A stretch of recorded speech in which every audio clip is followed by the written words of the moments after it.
Hello, welcome to Release Your Wings. I'm Dan Bagley, and I'm with, here's a surprise, Shireen Chada. Hi, Dan.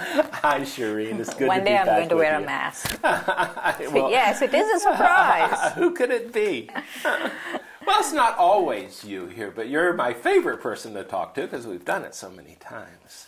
So today we're talking about the art of nonviolence, which is just a wonderfully huge topic. I know, it is a big topic, and I don't know what we'll cover in the next 15 minutes, but Well, let's see. Okay, let's start with Gandhi. Oh, sure, okay. Gandhi was pretty clear that nonviolence wasn't simply not doing violence. It had more to do with how you approach life, which was a gentleness and a kindness to it. Is that part of your thought? Yeah. Actually, the word Ahimsa, he uses the word Ahimsa, and I like the word Ahimsa better than nonviolence. Yeah. Ahimsa means not harming anyone. Right. That there's a gentleness. And so I like non-harming. Non-harming is very good. Than nonviolence. And that could mean many things, no? But I was thinking especially about the violence in the world today. And our contribution to the violence in the world today. Individually, each of us contribute to the violence in the world today. Let's define our terms a little more here, because when we're talking about violence, we're not just talking about shooting or hitting or beating up, are we? No, I was thinking that actually violence, you can grade violence. You can, let's say, the highest form of violence for anyone might be different, but let's say there are few, let's say on a scale of 1 to 10 would be killing or rape or all of those things. And then the lowest form of violence, like 1 or 2, could even be frustration and irritation. Or it could be ignoring your Yeah, child it could when be your child needs ignoring. attention. It could be, some kind of aggression towards people. Yeah.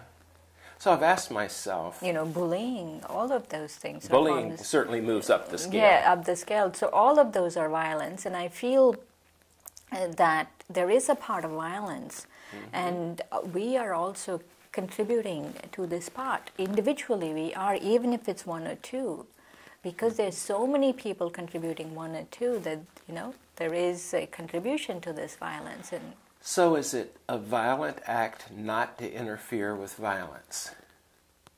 In other words, not to step in and try to stop something. But it depends on how you want to stop it. I don't think you can do violence, you can stop violence with violence. I think we should say something, especially if I'm in a position to say something, I should say something, but not with violence. Yeah. I've been in situations where I was counseling people who were in the job of enforcement. And one of the things with people that abuse children, anger, hitting, and all, I've had people say, I almost stepped in, but I knew it would be worse for the child if I stopped that parent from berating them in public. And that creates a double-edged sword, if that makes any sense, because our very desire to help sometimes creates an embarrassment. I don't know the answer to that, by the way. I have been without answers, and I say, I don't know how I'd handle that either. Yeah. Probably not put the kid in more harm, if that were the case. On the other hand, how do we help children or minorities or anyone people in poverty?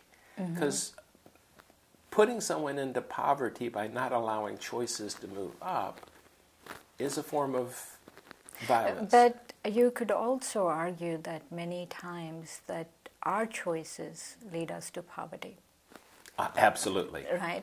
And so I can't take responsibility for someone's choice. They chose that.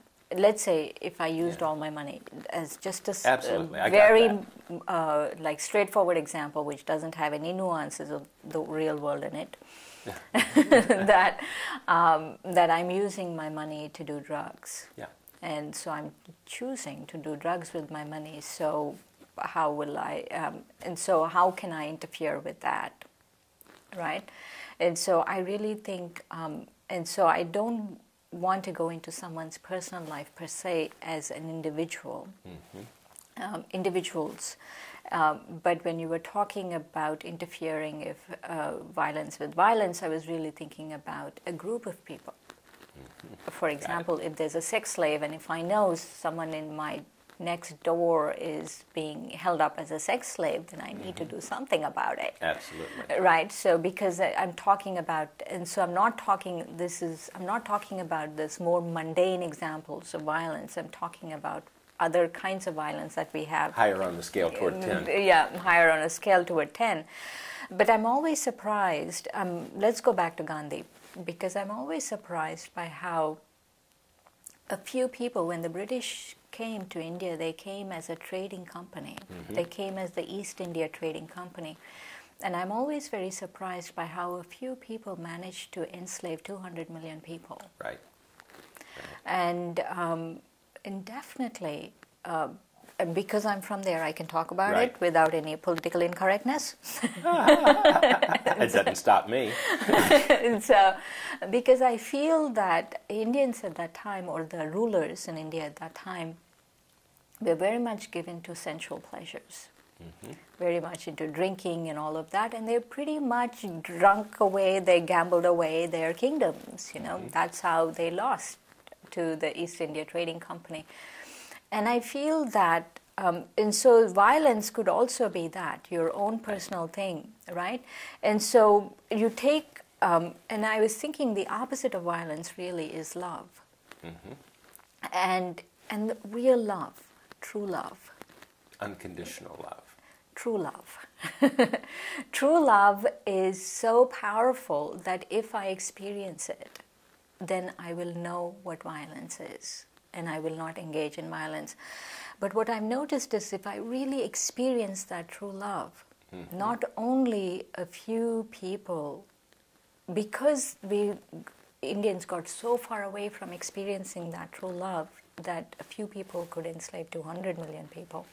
But even if a few people can set the tone where a few people in the world really understand and master and discover this fire of true love, that even 200 million people cannot slay one individual when you do that. So how do you get there? One person at a time, me. So I was talking about a few people experiencing true love. Love is so misunderstood these days, you know. It's either they think it's romantic love or lust or greed, I want something, I love it, or attachment, you know, because I love them, I, you know, beat them up or whatever, you know, that we really don't understand what love is. And I feel it's like this glass of milk, let's say Happy Cow organic milk, right? Really nice milk. And you take the tiniest tip of a needle, the skinniest needle ever, tiniest tip, you dip it in poison and you dip it in the milk. Would you drink that milk? I don't think I'd want to. Exactly. But I feel we do that all the time with love. We poison true love with, I love, but there is a little bit of expectation. I love, but there is a little bit of attachment. I love, but there's a little bit of greed. I love, but there's a little bit of what's in it for me. All of those things. And I feel we have to start at the source. That the first thing, and I feel there are two memories embedded within all of us. And the first memory is that we are deeply, deeply loved by God, by the One. And we just have to remember that memory. We have to keep remembering that memory again and again and again and again. And that's the first one. And the second memory is that we have a deep capacity to love. That pure glass of milk, we are that pure glass of milk.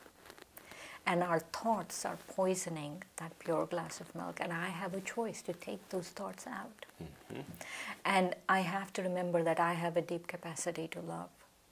So the deep capacity to love, it seems to me, is what generates the good thoughts, as opposed to the good thoughts are there and bad thoughts are there and they both run into the love marshmallow. To me, if we can tell our toxic thoughts by how out of sync we are with the unconditional love, it seems.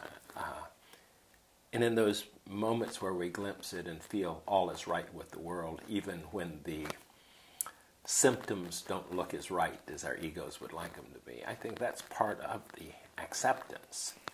So back to the nonviolence question, then, as we're playing this out, that love, that kindness, that wishing well for all, it seems to me that is the path to nonviolence. Is that right? That is the path to nonviolence, and I feel in the old paradigm,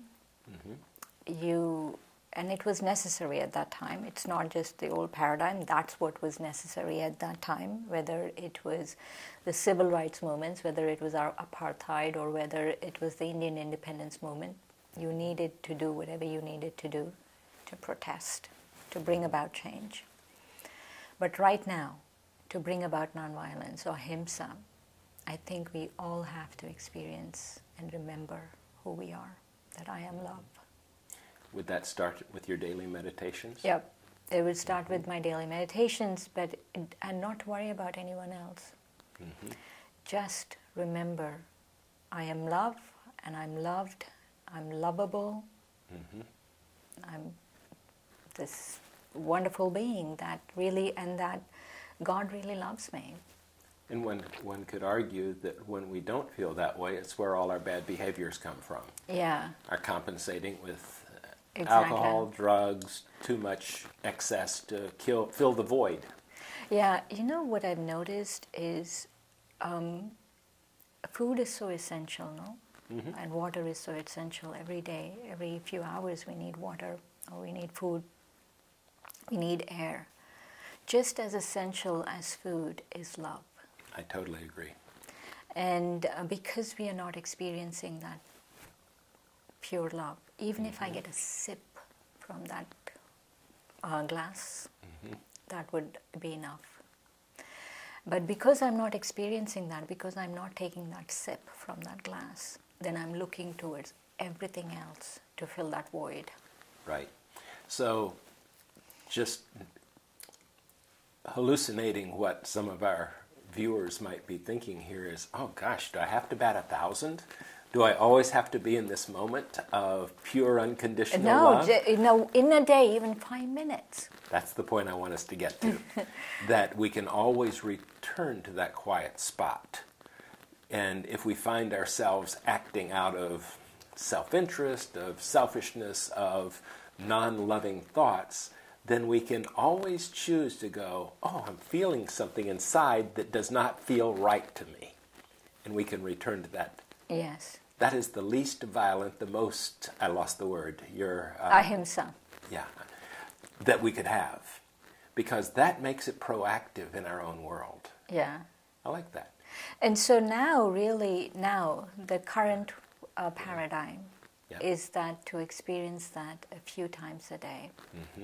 That's what I have to really remember. And I feel it's like conquering love. Yeah. This is what it is to harness and discover. It's like I'm harnessing love. And the whole thing of being mindful, I think, somehow rides that pony of love, appreciation, a feeling in the here and now totally absorbed. I think that may be part of it. So it would seem to me that we can start our days off with meditation and intention, our pure thoughts, good thoughts, and maybe have other times in the day that we have a time we're going to do this. But also, if we feel that tightness that comes inside us, maybe that's really the message wherever we are. If it's in traffic, if it's waiting in the grocery store, at the post office, something that makes us less than loving, and we feel it in our bodies. Maybe that's the ultimate place to go. In a funny way, in the Christian term, pray without ceasing. Maybe that being open to love is the ultimate of that. I was thinking about how one of the aspects of why the world has slid into such violence, whether personally or collectively, is lack of that direction. Yeah. Lack of spiritual direction. a lack of a spiritual experience of love. Very nice.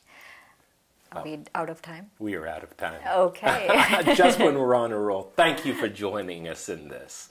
See you next time.